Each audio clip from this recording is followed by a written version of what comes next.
Hey, thanks again for tuning in. And I really do intend to deliver something of value to you, something I'm learning that hopefully will be helpful in your own journey. I don't know if you can see this up close, but got a few marks in my hand here, holes, you might say. What happened was on this golf course right behind us, I come out here in the evening after hours on my bike, and I just ride around on the trails and enjoy the fact that the place is vacant. I get the whole thing to myself.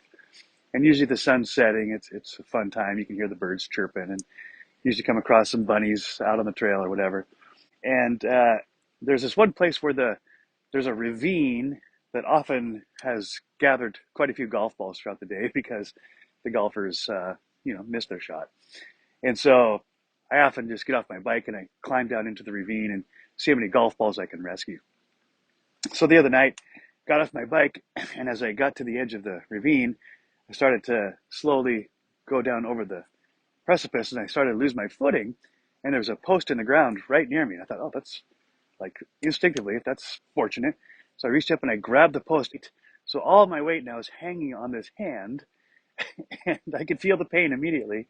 And I got myself back to my feet. Actually, had to use the weight of my hand to pull myself up back to my feet. And sure enough, as I pulled my hand off of the post, there's just blood everywhere, dripping down my fingers, out of the meaty part of my hand. And I knew I'd done it now. And there was slivers that I could see. I pulled the little slivers out that I could, and there was slivers that were buried in my hand. And so I did my best to stop the bleeding and get back home so I could put some peroxide on it. Right. So a couple of days go by, and I noticed that, especially down here in the meat of my hand, there's some swelling, some redness. I thought maybe it was infected, and it felt like maybe there's something still in there, right? So I'm poking around first with the tweezers, and the tweezers can't grab anything. I can't hang on to something there. So I pulled out my little scalpel knife, started cutting open the skin so that I could see what's in there, right? And then I see there's a little piece of black wood or something. So I take the tweezers and I grabbed that piece and I went to pull it out, thinking it would just be a tiny sliver, and kept pulling, and it was probably an inch long, and I couldn't see it, right. So most of it, almost all of it, was inside my hand somewhere, and I pulled it out, and I was like, "Whoa, that was much more than I expected." And it's still healing, right? It takes a while to heal, but and I think there still are some little pieces buried in my fingers somewhere, which they will work their way out one way or the other. That experience actually reminds me of what is true, how nature teaches us about ourselves. And that is that oftentimes the things that can harm us the most are buried beneath the surface, right? There's some irritation there and maybe some redness, metaphorically or actually, but it's sensitive. And we don't really like to poke around in those areas. In fact, we'd rather just ignore them and move on. I'm talking about myself as much as anything, right? And so to get the problem out of my hand, I had to be very intentional. I had to be careful, right? Because I could have actually done more damage. But I had to be very intentional to continue to open up that wound to find out what's really going on inside. And turns out there was a lot more underneath the skin than I anticipated. Right? It pulled out way more than I thought. Now, had I just ignored that before long, it would have caused infection. And we know from science and medicine that the infection would have spread first to my hand. And if I didn't do anything about that, then up my arm, get into my bloodstream, and theoretically, an infection can kill, right? It can be toxic. And it's pretty easy to see where this illustration goes, is that oftentimes the things that bother us the most are below the surface. Things that are our hang-ups, that are, the ghosts in the closet, the skeletons in the closet, as they say. And we would much rather just keep the door closed and pretend that they're not there and just go on our very way. Again, we say we, I could say me, I. And so there were things that happened in my childhood and my teen years in particular that were painful, right? And they kind of came kind of like this post where I was out just playing, enjoying life, and grabbed onto something that I thought would be stable, and it turned out to be toxic. And when the wounds went into my heart, you might say, I kind of glossed over them and pretended that they weren't there, and just moved on with my life thinking that I was unscathed, right? It wasn't that big a deal. And partly it was a false sense of faith that somehow God had protected me from the repercussions of the trauma and abuse that I'd endured. The problem is, the wounds weren't very visible, but deep inside there was some stuff stuck there, some foreign objects that didn't belong there, memories and experiences that were still inside me and wreaking all sorts of havoc, infecting me in ways I didn't really comprehend. And over time, it would seep out, right? Every once in a while, the wound will seep, and it would show that there's still something really negative going on inside my heart. And it wasn't until I got to a place where I was about to implode and cause irreparable damage, not just to myself, but to relationships that are most important to me, that I went to seek help. I went to the doctor in this case being a therapist, and started to poke around at what's going on. Here's your sore spots. Here's your sensitivities. What are they telling us, right? And I didn't like that, right? I didn't want the spotlight on the things I'm not proud of, or that I had either denied or hidden or buried for all these years. And because it'd been there a while, right? The infection runs pretty deep.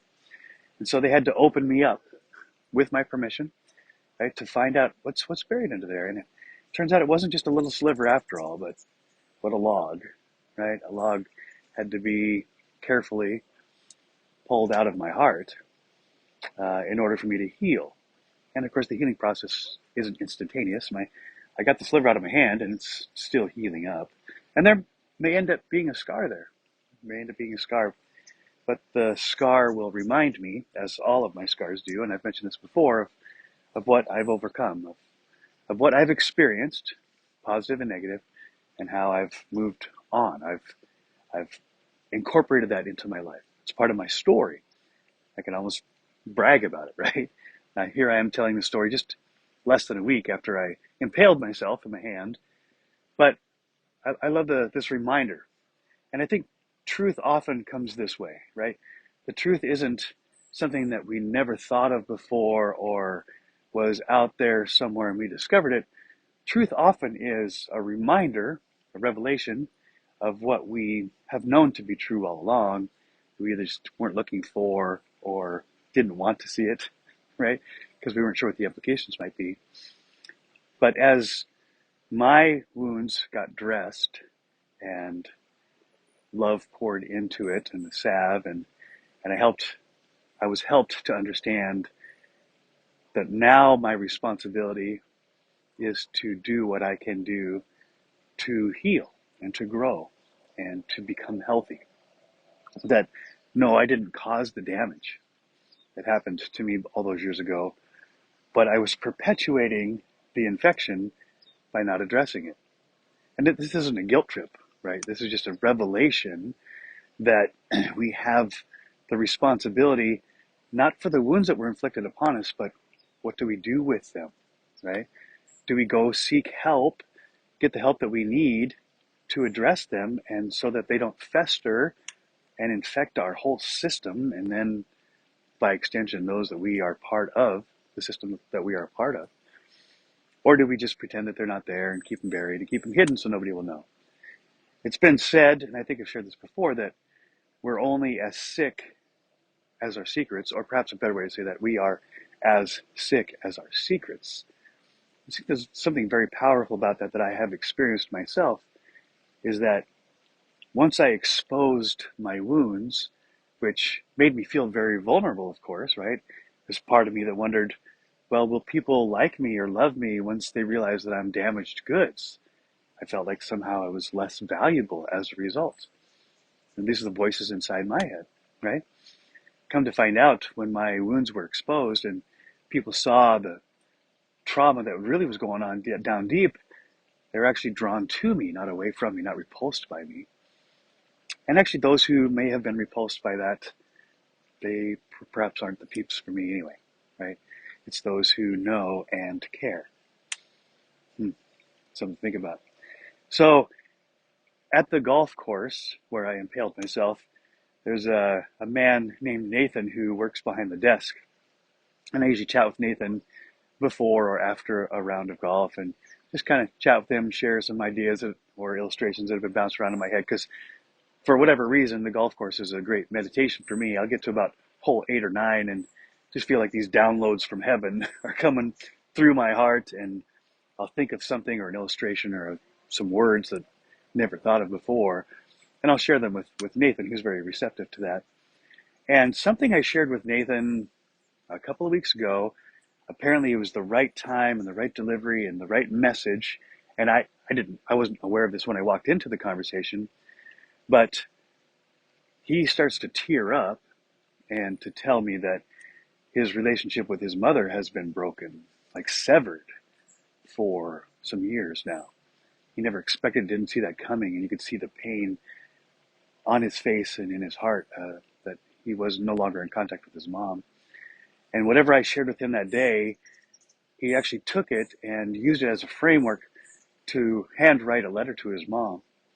And he wrote out whatever he needed to say in hopes of opening the door for restoration of that relationship. So I was talking to Nathan just a few minutes before I started this video and asked him, how's it going with your mom? He said, well, I haven't heard back from her yet. I know she's got the letter. My dad said she received it. And she hasn't said anything in response yet.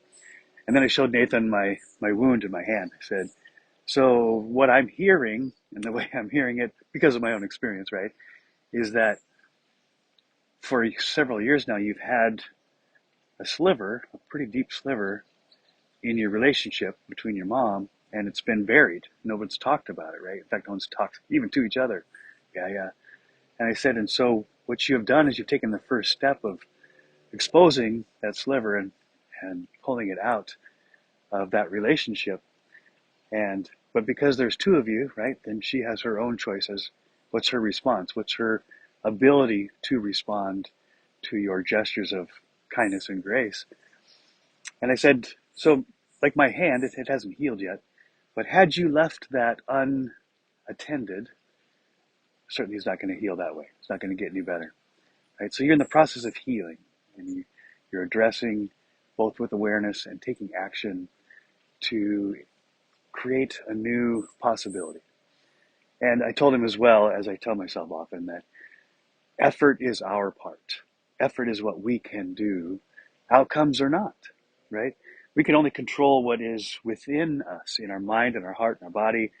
That's what we've been given. This is the instrument we've been given to do what we do in the world. That's all that we can control. The outcomes we cannot control, especially in relationships. So I said, it's often like this illustration that I heard from my friend Rick. It's like a trapeze artist. To picture a trapeze artist, and you got two hands on the bar, and you swing out, right? And then you get to the top of that arc, and you got to let go of that bar. And between this bar and the next bar, you're suspended in midair, and all sorts of crazy fears just come rushing through your mind because now you're metaphorically 40, 50 feet above the ground, no safety net, nothing to hang on to in that sense of being suspended between any sense of security, anything to hang on to. That's frightening, right? And I said, Nathan, you've swung out and you've let go of the past, but you have nothing to hang on to yet because the bar of recipients from your mom hasn't shown up yet. I said, but it will.